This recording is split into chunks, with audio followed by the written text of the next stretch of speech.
บอสนุสุดจะอดสุดจะกั้นเคลียร์ประเด็นดราม่ากล่าวหาว่าวงเสียงที่หกได้มาไล่หลายเพราะเป็นมาไล่หน้ามาบ่มีผู้ใดดอกเสียวให้หลายปานนี้คลิปนี้เจอบอสนุอัดเต็มอยู่ได้หรือบ่น้อสบายดีซีแฟนคลับเอาอีกคลิปหนึ่งก่อนกินข้าวกินน้ำตอนสวยมือนี่ท่านผู้ชมโอ้โหบ่คิดบ่ฝันว่ามันจะเกิดปัญหานี้ขึ้นมามันจะเกิดประเด็นดราม่าตัวนี้ขึ้นมาหลายวงปิดฤดูกาลศิลปินหลายคนมีเงินมีคำกลับบ้านกลับซองเอามาไล่พวงใหญ่ไปห้อยคอให้พ่อให้แม่เป็นของขวัญวันปิดฤดูกาลหลายคนก็เฮ็ดแบบนี้แต่ว่าหลายคนได้มาไล่หน้าห้านแล้วก็มีก็เงียบไปเก็บหอมล้อมริบบ่อยากโชว์ให้ผู้ใดฮู้หลังจากแบบมันเป็นแบบสั้นน่ะท่านผู้ชมมันก็มีคนจำนวนหนึ่งคนที่อาจจะอิจฉาบอหรือหวังบอลทำลายคนอื่นออกมาเว้ามาว่าโอ้ยวงเสียงดีหกกันนะตัวผู้ชมต้มคนเบิงตัวผู้ชมต้มคนดูภาษาไทยเนาะต้มจังไดมาไล่หั่นน่ะได้ผู้ละพวงสองพวงเท่านั้นเรือนั่นเป็นมาไล่หน้ามาจ้างคนเอาไปคล้องคอให้เพื่อโปรโมทวงเพื่อโปรโมทศิลปินขั้นศิลปินโด่งดังวงก็จะมีชื่อเสียงเม็ดเงินก็จะมหาศาลแลนเข้ามาจากเจ้าภาพมาจ้างหลายว่าสั้นดิทานผู้ชมมันแมนแล้วนั่นอีหลีบ่ถามแน่ศิลปินวงหนึ่งนี่มี30 คนแล้วหัวหน้าวงไหนที่ควักเงินตนเองไปเบิกเงินตนเองมาเป็นเงินแบ่งเงินใบแล้วก็จ้างเขามาใส่ซองส่วนสิเอาเงินที่จ้างเขามาเฮ็ดมาไล่นี่นะเอาเงินส่วนนั้นน่ะไปจ้างให้เขาโฆษณาอยู่ทีวีอยู่วิทยุบ่ดีกว่าวะมันคิดจังไดวะซึ่งมีผู้คิดแบบนี้อีหลีจนเฮ็ดให้บอสนุออกมาตอบโต้ทันทีทันใดในเมื่อ13 ชั่วโมงที่ผ่านไปนี่บอสนุออกมาเคลื่อนไหวว่าสู่บ่ต้องสงสัยหรือเว้าใส่เขาดอกว่ามาไล่ปิดวง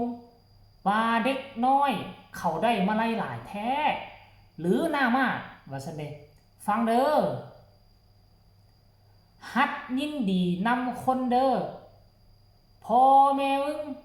สอนมาให้อิจฉาติย่านคนได้ดีติสมองวัวติยุเทิงหัวจังคิดดีบ่ได้ลูกนี่ขี้ข้าเขาป๋าเจอดอกนี้ไปลูกอีขี้ข้าเขาจบบัดเนี่ยมันหนีทันอยู่บ่เฮ้ยมันหนีทันอยู่บ่ท่านผู้ชม FC แฟนครับโอ้โหบอกไปแล้วอย่าให้มันถึงมือบอสหนูถ้าถึงมือบอสหนูย่ำใดสิแบ่งง่ายหลังตึ้งเอานะชุมเจ้านะโอ้โหไผจะไปคิดไปฝันว่ามันยังมีคนแบบนี้ว่ายังมีคนแบบนั่นอยู่ท่านผู้ชมเฮ้ยคนแบบนี้มันมีในสังคมในจังใดวะก็คือค่อยถามไปก่อนหน้านี่มีหัวหน้าวงใดเขาจะไปเฮ็ดแนวนั้นคันเฮ็ดกับศิลปินคนเดียวได้อยู่ดอกศิลปินผู้นี้เป็นโตชูวงกำลังโด่งกำลังดังเพื่อจะโปรโมทให้ศิลปินคนนี้ดังจัดเฮ็ดมาไล่ปลอมขึ้นมาให้คันเป็นพวงเดียวค่อยกะว่ามันอาจจะมีอยู่แต่อันนี้ศิลปินแต่ละคนเต็มหน้าเวทีพวกเจ้านับบังดูมันบ่เป็นฮอด50 คนมันบ่เต็มมาไล่ห้อยคอหมดทุกคนแล้วสิเอาเงินไสมาเฮ็ดแบบนั้นเอาไปห้อยให้หมดทุกคนน่ะว่าเป็นมาไล่หน้ามาน่ะมันก็สรรหามาเว้ามันก็สรรหามาว่าคนขี้อิจฉามื้อใดคันบ่ได้มีคำสรรหามากล่าวหาคนอื่นมันก็นอนบ่หลับกินข้าวบ่แซ่บคันกินข้าวบ่แซ่บแล้วอีก 2-3 มื้อมันก็สิตุยมันย่านมันตุยปากมันก็ต้องเจาะหั่นเจาะนี่มาเว้าโอ้ยท่านผู้ชมเดี๋ยวมันดับไปแม่มันตุยไปมันก็ไปเป็นปากแหลมคือกับอันน่ะหูเข็มนี่แหละเพราะว่าตอนมีชีวิตนี่ก็เจาะผู้นั้นเจาะผู้นี้เจาะใส่ให้ป้ายสีผู้นั้นผู้นี้บัดสุดท้ายดับสังขารไปก็กลายไปเป็นเปรตเฝ้าหั่นเฝ้านี่ไปกลายเป็นเปรตเฝ้าปราสาทญาติพี่น้องท่านให้ไปก็บ่ได้กินเพราะว่าหยังปากมันน้อยซ้ำ ปากเข็มก็ย้อนตอนยังมีชีวิตมันไปเจาะเว้าให้คนนั้นเจาะเว้าให้ผู้นี้แล้วนี่เนี่ยท่านผู้ชมหลังจากบอสนุตอบโต้แบบทันควันแบบนี้ FC แฟนคลับก็เข้ามาถล่มคอมเมนต์แสดงความคิดความเห็นเว้าแบบนี้ค่อยว่าแล้วอย่าให้ญานุได้เว้าช่วงนี้ผัวเราแฮงบ่ซ้ำเศร้าอยู่เด้อห่างเราได้ให้ห่างเด้อว่าซั่นพรบ่เกี่ยวกะแล้วกันละว่าซั่นเด้ผู้นี้คอมเมนต์ว่าภาษาโคราชกะมาขี้ข้าเขาว่าซั่นเด้คอมเมนต์ต่อมาบอกว่าหาว่าเนาะจากใจล้วนๆเบิ่งผู้ข้าเจ้าหอบมาไล่ไปแน่บ่เบิ่งตี้ว่าซั่นเด้บ้านฮักศิลปินเพิ่นก็มีน้ำใจกระจายให้ทุกคนเด้อจ้าว่าซั่นจัดรถบอสแท็กมาให้ด่านำแน่โอ้ผู้นี้ขอแล้วว่าผู้ใดน้อยผู้เว้าว่าซั่นเด้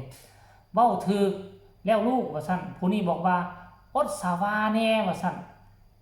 อดสาวาเดจ้ายานุอิจฉาริษยาเขานะผู้นี้บอกว่าได้จริงบ่หลอกว่าซั่นเด้ขนาดเฮายังทำมาลัยตั้งหลายพวงไปให้เลยจ้าว่าซั่นเด้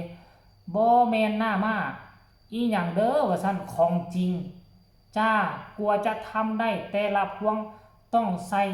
2กลัวจะเสร็จยากขนาดไหนคิดดูค่ะ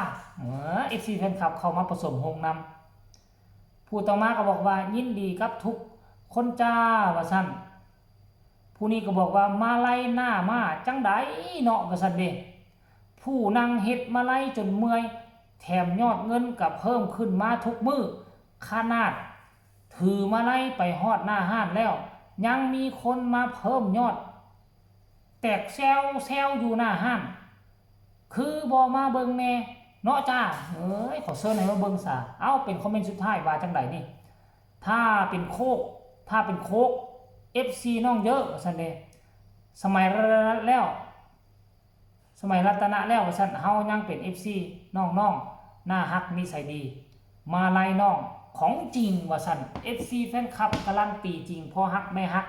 ออกมาผสมโรงกับบอดนุสุดท้ายแล้วคนนั้นมันหนีห่างจุกตูดไปฮอดใส่แล้ววะตุยไปก็ได้ไปเป็นเปรตเด้ออยู่ซื่อๆบูอยู่เอ้า FC เสียงวิหก FC นกพงศกรว่าจังไดพวกเจ้ามีความคิดความเห็นแนวใดส่งมาได้ทางใต้คอมเมนต์ฝากกดไลค์กดแชร์กดติดตามที่สำคัญอย่ากดข้ามโฆษณาพ่อกันใหม่ในคลิปหน้าลาทานผู้ชมไปก่อนสบายดี